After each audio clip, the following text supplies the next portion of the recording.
Well, it is my good morning. How are you this morning? Sabah al-khair wa salamu alaikum to those coming to us from the Embassy of the United Arab Emirates.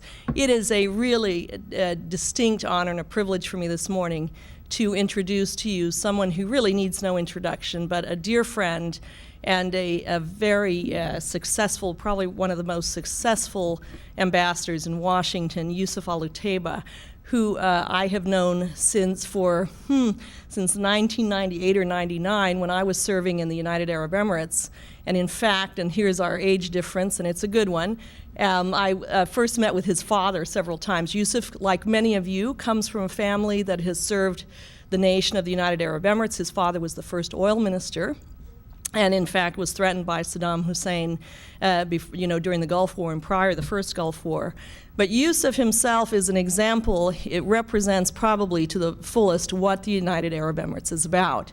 It's a young nation, a nation that went from being a trucial state to independence in 1971, and in that short period of time has proven itself to be one of our most important strategic allies in the region. It has demonstrated the fact that size, it's not always about size, it's about physics. Force equals mass times acceleration, and how you use what you have and put those forces together. One of the things that marks the United Arab Emirates as distinct from many of its other neighbors is the strategic vision it has and its decision to take a stance openly and upfront to support us and to support others and to stand on its own feet in terms of the battle, the struggle against ISIS or Daesh. And one of the strong, Sheikh Mohammed bin Zayed, who is the vice president or the deputy, the kind of ruler of the United Arab Emirates, of Abu Dhabi, in fact, has a couple of, in addition to being a strategic leader, has a real talent, a real gift for spotting talent in young people, and Yousef is one of those individuals. So Yousef was tapped at an early age. He studied in Cairo, he studied in the United States at Georgetown, and as you know most famously, he studied here. He's a graduate of the ICAF, formerly what Eisenhower, the Industrial College of the Armed Forces, a distinguished graduate. It is my great privilege, but I also want to mention something else first. As an ambassador, we're all envious of Yousef because Yousef epitomizes what an ambassador should be. He has access to everyone in this town. He is active. He's on the Hill. He's in the executive branch. He is everywhere.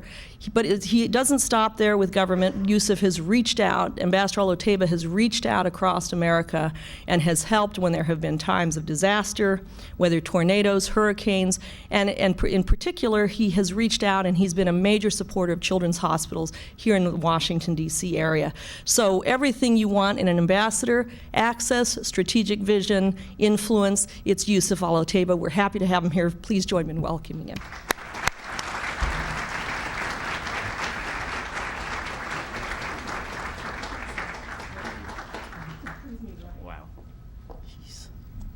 Wow, incredible introduction.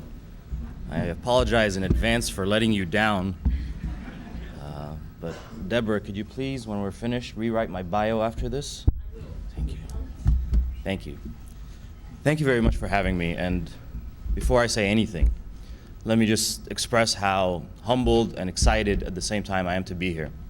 This is the first time I've come and spoken here since I've graduated from the class of 2000. It's almost like a homecoming 15 years later. In fact, I used to fall asleep right in that corner, right over there.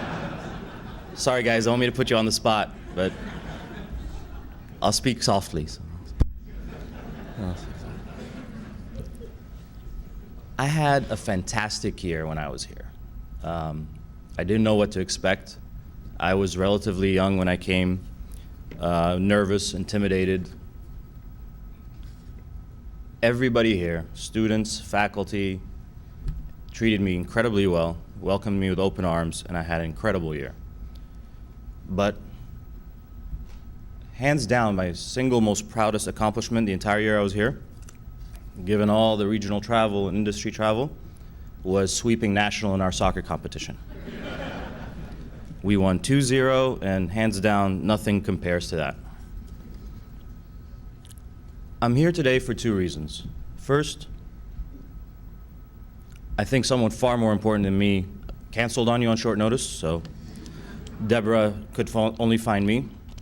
But second, I also want to share some perspective from the region about some of the things we're facing in the Middle East. In our fight against extremism and our fight against radicalization that we are facing together with the United States. The stakes in this battle are very high, both for us, for the US, for our allies, but also for the future stability and prosperity of our region. And the future of our region depends on whether we are able to actually win this battle or not. I see 3 steps in achieving victory in terms of defeating extremism. First, we must confront and defeat the extremists on the battlefield. Second, we must choke off their networks of support and recruitment. And third, and perhaps most importantly, we have to replace their ideology of hate and murder with a new ideology of opportunity, openness, and optimism. First, let me start by describing the current reality. As some of you may have heard me say before, UAE lives in a dangerous neighborhood. Well, that statement has never been more relevant than it is today. The UAE, the US, and our allies face a complex set of regional security challenges. One priority is to contain the Iranian nuclear ambition and its regional interference. The UAE supported the Iran nuclear deal brokered by President Obama, but now we must make sure that we stay vigilant to ensure Iranian compliance. The nuclear agreement can limit Iran's nuclear weapons, but it will do nothing to stop Iran's expansionist activities. In Iraq, in Lebanon, Syria, and Yemen, Iran's destructive meddling continues unchecked. And containing the growing Iranian influence has to be at the top of our to-do list. In Yemen, the UAE has joined a Saudi-led coalition to defeat the Iranian-backed Houthi insurgency and restore the legitimate UN-endorsed government. We're also fighting on the second front against a resurgent AQAP and ISIS. In both efforts, we are receiving and appreciative of considerable US military and intelligence support. But if the Yemen is a puzzle, Syria is an enigma. It could arguably be the most complicated political and military challenge we have faced in our entire lifetime. Both the Iranians and the Russians are supporting Bashar. Bashar and his allies claim to be fighting the ISIS extremists, but seem to be more focused on defeating the Free Syrian Army. The Kurds are also fighting ISIS, but only in Kurdish territories. The Turks are focused on fighting the Kurds and not ISIS. The American-led coalition will fight ISIS, but not Bashar. And because you're probably wondering why the UAE is actually no fan of Bashar, well, we strongly believe that the first priority must be to defeat ISIS and a range of other extremist groups that could probably take advantage of a vacuum created by Bashar's departure. In our view, ISIS represents a danger well beyond Syria. We have seen their murderous reach from a concert hall in Paris to a social service center in San Bernardino, in Mali, in Egypt, in Beirut, and Baghdad, and in dozens of other places.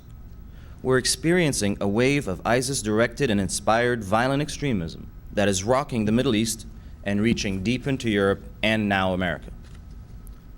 And as in any complex geopolitical situation, the unrest we see around the Middle East and beyond can be explained by a number of factors. A careful diagnosis of these factors, an understanding of the big picture, provides clarity about what we can do to respond. In a recent poll commissioned by the UAE and CSIS, respondents in 8 Middle East countries identified corrupt, repressive, and unrepresentative governments as a top driver of extremism. In numerous cases, failed governments have left people in a black hole devoid of order, economic opportunity, or hope.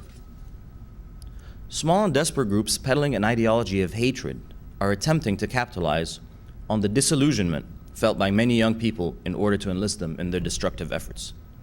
And sadly, whether it's ISIS, Al-Shabaab, Al-Qaeda, or insurgents in the Sinai, these extremist organizations offer something that appeals to people who have lost all hope: a structure, a purpose, and a paycheck.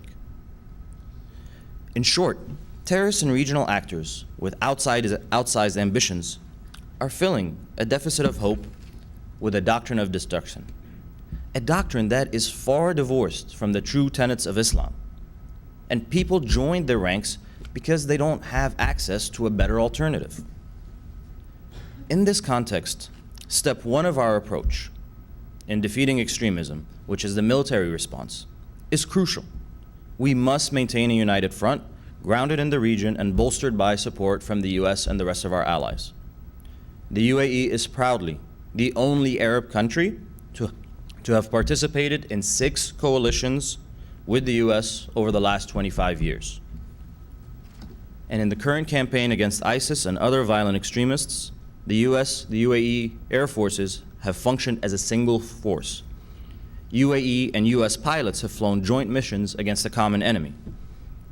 And as the fight against ISIS continues, the UAE remains steadfast in its regional leadership role. This commitment reflects the sentiment in my country, where 100% of people recently polled deemed ISIS a serious problem. The same exact sentiment brought us to Afghanistan, where we fought with the United States for 12 years. It's why we've joined the coalition in Yemen to fight back against AQAP and Iranian proxies. It's why we've gone to Somalia to fight al-Shabaab. And it's why we continue to consider where else and how else we can contribute to the fight. Wherever extremists are, I can guarantee you we are ready to join the fight and we are ready to destroy them. And while these military operations are absolutely essential, we know the long-term battle against ISIS and terrorist groups cannot be won solely in the trenches. I wish it could. But as we continue to beat back the extremists on the battlefield, we have to complement these efforts with step 2 of our approach, attacking the extremists' support networks. To that end, the UAE is taking action to choke off the oxygen that they need to survive. Working with our allies, we're blocking the flow of funds and foreign fighters. This also means trying to block the extremists from reaching young people before they get radicalized. And with this in mind, the UAE took the lead in setting up the Hidayah Center in Abu Dhabi. Hidayah is performing research, providing trainings, and facilitating dialogues in order to equip communities and governments with the tools to counter violent extremism and terrorist recruitment.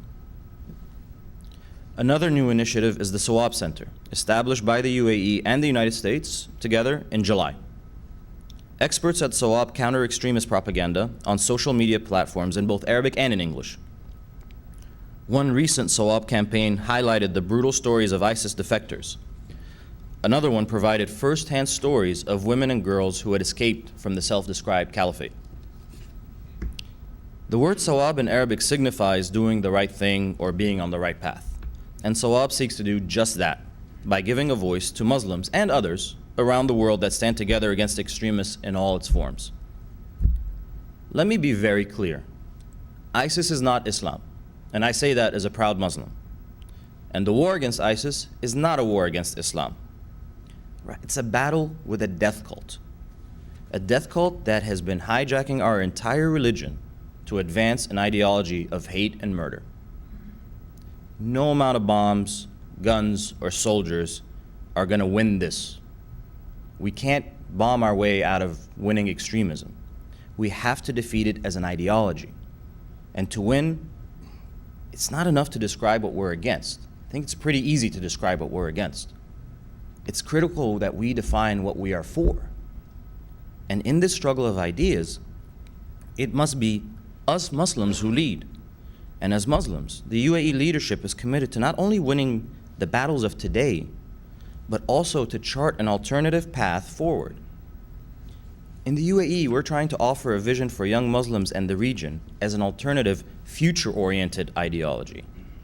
It's a path guided by the true tenets of Islam: respect, inclusion, and peace. It empowers women. It embraces diversity. It encourages innovation, and it welcomes global engagement. When the world's attention was focused recently on the Paris attacks, it went largely unnoticed that Dr. Amal Al-Qubaisi was appointed president of the UAE's Federal National Council, the UAE's parliament. This was the first time a woman had ever been appointed as a head of a parliament in the Middle East.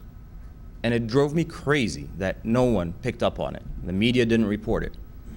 So I sent an email to a few friends and I said, do you want to know how to beat ISIS?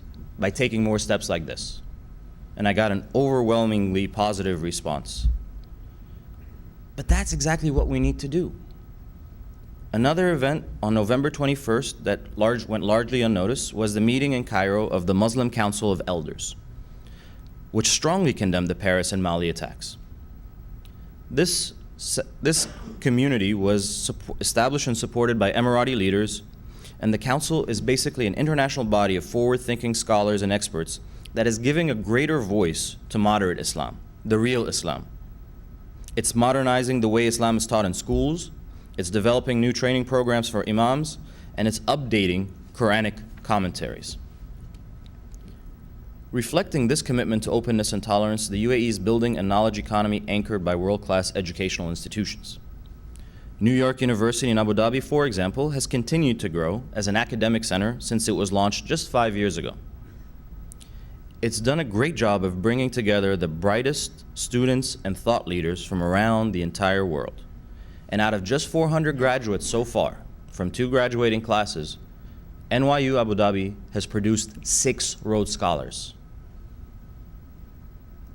I'm not a betting man, but I'm pretty sure that out of those 400 graduates, none of them will be joining ISIS.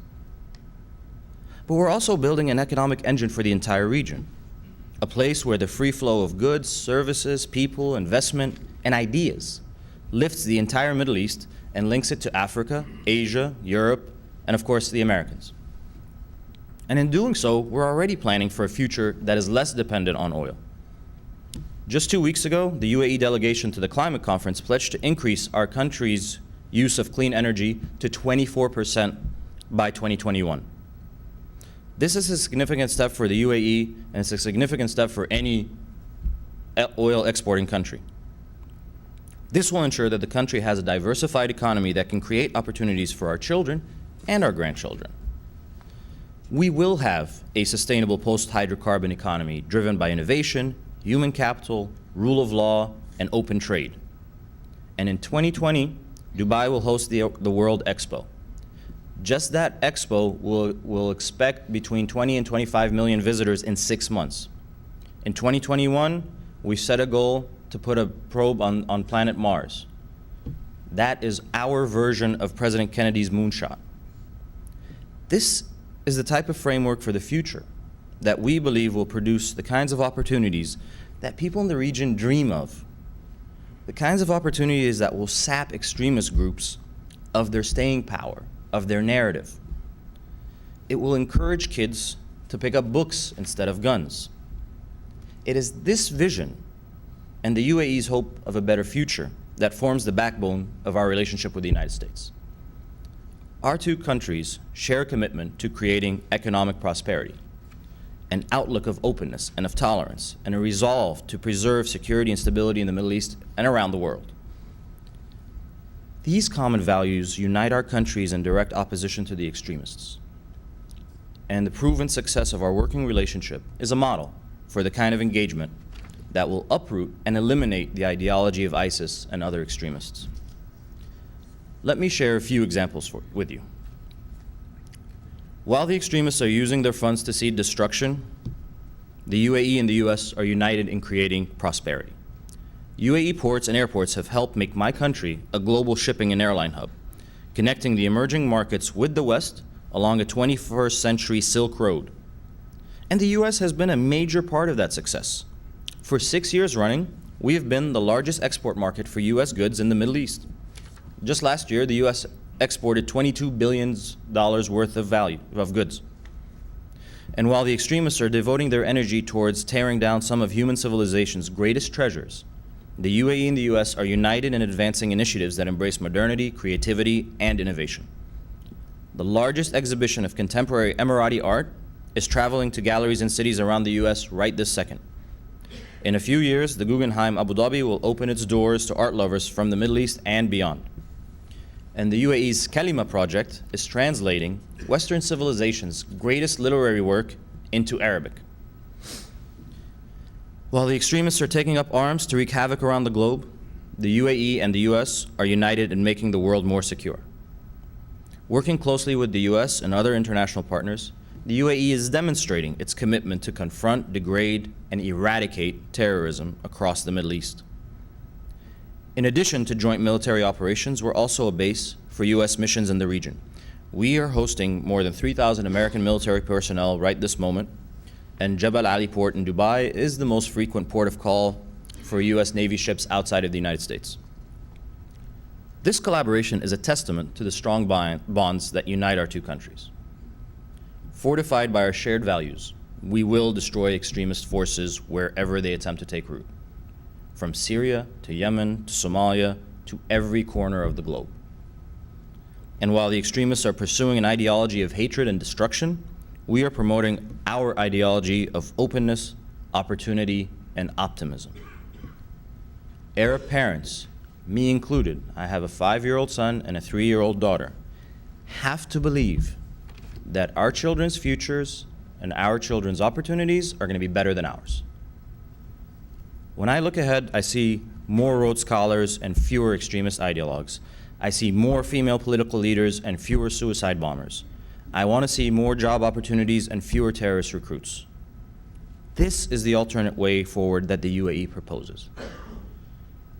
Realizing this vision will not be easy, I understand that. But it's definitely worth fighting for, both on the battlefield and, more importantly, in the war of ideologies. The UAE is ready to lead with confidence, knowing that the United States is its partner in this fight. And together, hopefully, we can chart a new course for the future of the Middle East. Thank you.